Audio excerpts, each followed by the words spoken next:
This SNL star claims he was banned from The Tonight Show with Johnny Carson after joking about drunk driving. Legendary Tonight Show host Johnny Carson wasn't just a pioneer in the field of late-night comedy, he was also clearly at the vanguard of desperately clinging to petty grudges.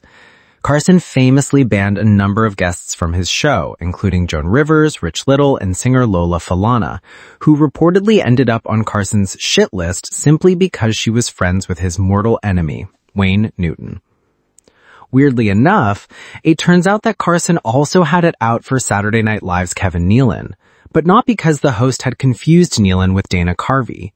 On the most recent episode of Howie Mandel Does Stuff, Nealon described a recent trip to the National Comedy Center in Jamestown, New York, where he got to see various Carson artifacts, including the curtain from The Tonight Show and the host's personal Rolodex, which contained notes about each comedian, including what he liked about them and what he didn't like about them. If that piqued your curiosity, we regret to inform you that the exhibit is hosted by a holographic Jimmy Fallon. Mandel speculated that the Rolodex probably had an entry for him featuring some not-so-nice notes. He personally banned me from the show, Mandel said of Carson, because he didn't enjoy me. The comedian went on to explain that his final appearance on Carson's Tonight Show was the time he showed up with a $500 saber-toothed tiger prop and used up half of his allotted time wheeling it onto the stage. After that 1985 stunt, Mandel was only asked back for shows in which Carson was replaced by a guest host.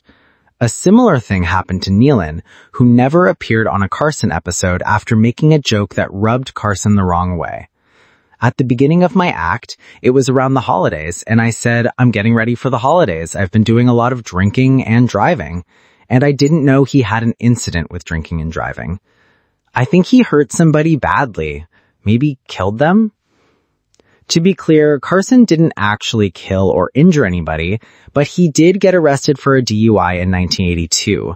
And, incidentally, he was driving his DMC DeLorean at the time, although it's unclear if he was going 88 miles per hour prior to being pulled over. If he didn't like Nealon's inadvertent reference to his sordid past, we're guessing that Carson would have really hated Carvey's impression of him telling a police officer that he had one too many strawberry boom booms at the Winking Rat.